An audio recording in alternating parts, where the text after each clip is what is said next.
함께 기도하심으로 11월 12일 수요일 매일 예배 시작하겠습니다. 함께 기도하시겠습니다.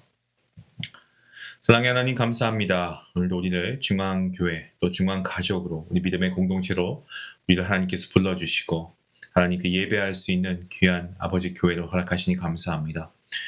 우리가 서로 다른 곳에서 함께 생활하며 또 우리가 서로 각자가 다 다를 수 있지만 주님 안에서 우리가 믿음의 한 지체로 부르심을 받았습니다. 우리 가운데 하나님 함께 하시고 사랑과 섬김이 넘치게 하시고 혹여 우리 안에 갈등이 있다면 하나님 용서로 또 상처가 있다면 사랑으로 덮게 하여 주시옵소서.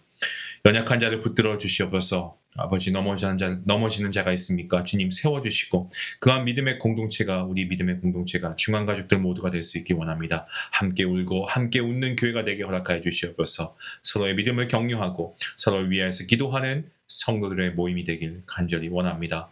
아버지 오늘도 이 매일 예배가 정말 하나님께서 우리에게 주시는 귀한 은혜의 시간인지 믿습니다. 각자의 처소에서 예배하는 모든 주의 자녀들 가운데 하나님께서 동일한 말씀의 은혜와 아버지 축복의 말씀으로 오늘도 함께하여 주시옵소서. 오늘도 우리 교회의 머리 되시는 우리 주 예수 그리스도의 이름으로 감사하며 기도하옵나이다. 아멘.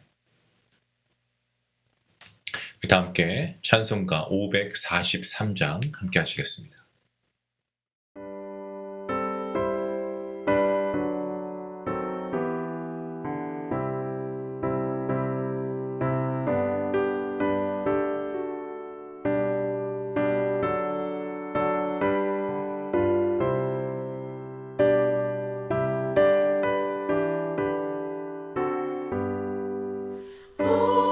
어려운 일 당할 때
말씀은 여호수아 2장입니다. 어제 이어서 2장 8절부터 14절까지의 말씀 되겠습니다.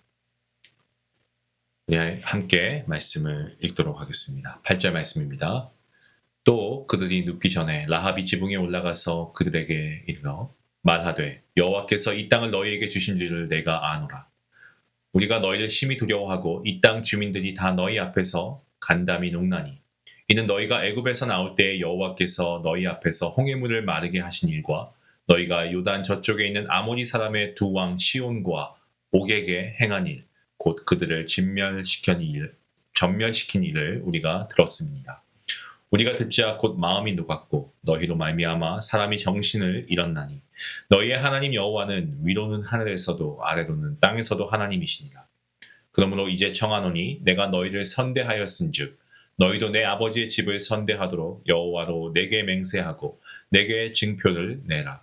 그리고 나의 부모와 나의 남녀 형제와 그들에게 속한 모든 사람을 살려주어 우리 목숨을 죽음에서 건져내라. 그 사람들이 그에게 이르되 내가 우리의 이 일을 누설하지 아니하면 우리의 목숨으로 너희를 대신할 것이요 여호와께서 우리에게 이 땅을 주실 때에는 인자하고 진실하게 너를 대우하리라. 아멘. 라합은 두 정탐꾼에게 자신이 목숨을 바쳐서 그들을 숨겨준 이유에 대해서 고백하고 있습니다. 이 여인은 정탐꾼을 찾는 수색대에게는 알지 못한다라고 말했습니다마는 사실 분명히 알고 있었죠. 여호와 하나님께서 가나안 땅을 이스라엘 백성에게 주셨다라고 하는 그 사실에 대해서도 이 여인은 알고 있었습니다. 앞선 여호수아 1장에서 하나님은 여호수아에게 그리고 여호수아는 이스라엘 백성들에게 동일한 메시지를 전했습니다. 그리고 이제 여리고의 한 여인의 입술에서 놀랍게도 하나님의 말씀이 선포되고 있습니다. 하나님께서 가나안 땅을 이스라엘에게 주셨다라는 말씀이 여호수아와 이스라엘 백성들에게 강하고 담대할 이유가 되었다라고 한다면 가나안 사람들에게는 심히 두려워하고 정말 그야말로 간담이 녹아내리는 그러한 말씀이었습니다.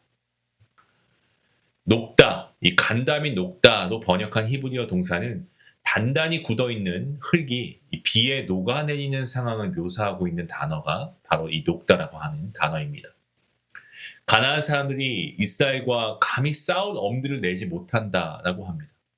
그들 마음은 이미 장대비에 흙이 녹아내리는 것처럼 흙이 흘러서 내려가는 것처럼 다 녹아버렸기 때문에 그렇습니다.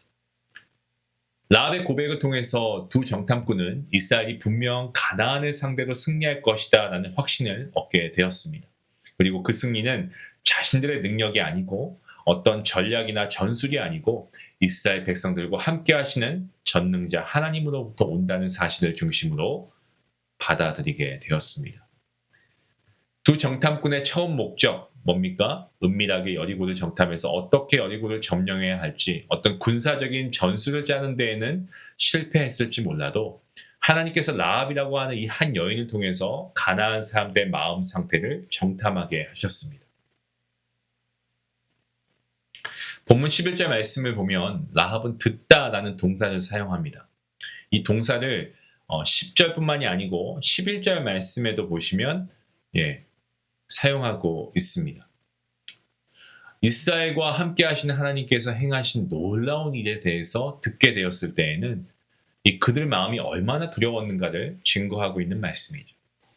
그리고 라합은 두 정탐꾼에게 뭐라고 고백합니까? 너희 하나님 여호와는 위로는 하늘에서도 또 아래로는 땅에서도 하나님이시다라고 고백합니다. 여러분 이 말씀 우리가 신명기서를 보면 모세가 동일하게 이스라엘 백성들에게 선포한 말씀입니다. 신명기 4장 39절 말씀을 보시면 그런즉 너는 오늘 위로 하늘에나 아래로 땅에 오직 여호와 하나님이시요 다른 신이 없는 줄을 알아 명심하고 모세와 동일한 믿음의 고백을 하는 라합의 말을 들은 이 두 정탐꾼 아마도 정신이 번쩍 들지 않았을까요? 우상 숭배가 만연한 적진의 한가운데서도 어느 누구도 주목하지 않는 한 여인의 입술 가운데 이스라엘 백성 중 그 누구보다 분명하고 그 믿음의 확신을 가지고 정말 생명을 내건 행동으로 보여준 믿음의 고백을 이 기생 여인이 하고 있는 거죠. 더 나아가 라합은 자기의 목숨뿐만 아니고 온 가족의 생명을 구원할 통로가 됩니다. 라합이 두 정탐꾼에게 생명을 내걸며 보인 이 선대라고 할 때 이 단어가 본문 12절과 13절 말씀에 나오는데 이 선대는 주로 은혜 아니면 혹은 자비로 번역하는 히브리어 이 헤세드라고 하는 단어에서 나온 말입니다. 라합은 두 정탐꾼에게 필요한 은신처를 제공했고요. 뿐만 아니고 정말 그들이 들어야 하는 가나안 사람들의 마음 상태에 대해서 알려주었습니다. 이처럼 자신과 자신의 가족이 실제로 필요한 것이 무엇인지를 요구하고 있습니다. 그것은 죽음에서 건짐을 받은 것이고 생명의 길이었습니다.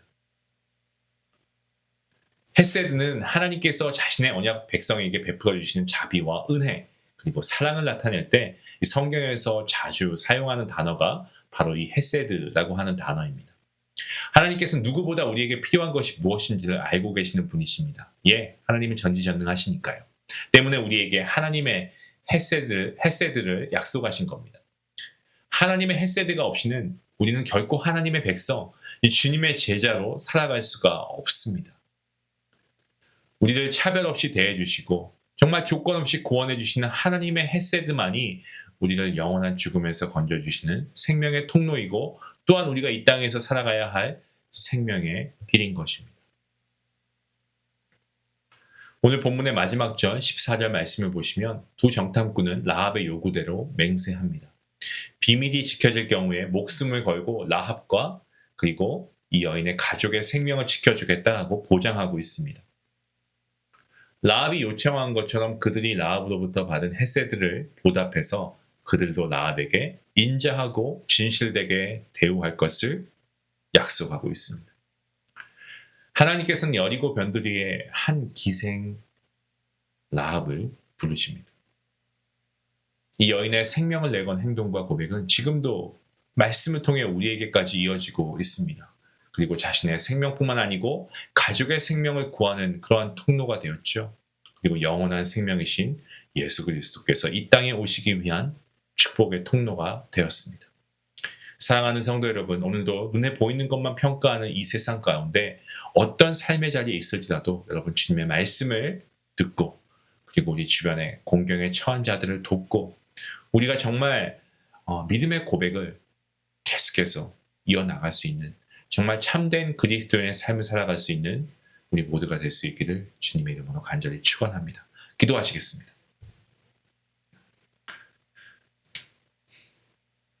하나님, 오늘 말씀을 통하여서 한 여인 이 라합과 같이 누구도 주목하지 않는 인생을 살아가는 우리에게 하나님의 말씀을 듣게 하시고 그 말씀을 중심으로 하여 정말 그 말씀을 받아들이고 영원한 생명 되신 주님을 따르는 삶으로 우리를 불러주시니 감사합니다. 오늘도 정말 차별 없이 우리가 공경에 처한 자들이 있으면 이들을 선대할 수 있는 그런 마음과 믿음을 더해 주시고 이는 우리가 영원히 우리를 선대하신 하나님께 받은 은혜를 우리가 이들에게 베풀어야 하는 아버지 또 하나의 우리의 자세인 줄로 믿습니다. 그리하여서 이러한 선대함을 통하여 이들에게 하나님을 알리고 복음을 전할 수 있는 능력을 우리에게 허락하여 주시옵소서. 여리고에서 두 정탐꾼이 발각되어 실패한 것 같이 보였습니다. 하지만 하나님께서 정말 들어야 하는 말을 듣게 하신 것처럼 오늘 우리의 계획이 실패한 것처럼 보인다고 해도 우리가 들어야 할 말, 주님의 말씀을 듣고 내가 이기었노라 라고 말씀하신 주님과 동행하는 삶을 살아갈 수 있도록 하나님 함께하여 주시옵소서. 감사하며 예수님의 이름으로 기도하옵나이다. 아멘. 여러분, 믿음은 상황이 아니고 하나님을 바라보는 것입니다. 제가 여성 예배에서 지난 학기 동안 믿음의 눈을 가지고 보는 삶이라는 주제로 말씀을 전했습니다. 여러분, 우리가 하나님을 바라보는 믿음의 눈이 필요합니다. 우리의 눈을 주님께 고정하시길 바랍니다. Fix our eyes on Jesus. 예수님을 바라보시고요. 상황이 아닌 예수님을 바라보시며 문제로 인해서 이 삶에 우리가 두려움을 가지고 살아가는 것이 아니고 우리가 상황 가운데서도 이 어려운 상황 가운데서도 주님을 바라보므로 우리가 믿음으로 승리하며 나아갈 수 있기를 원합니다. 우리 같이 함께 말씀 생각하시면서 기도하며 나아가겠습니다.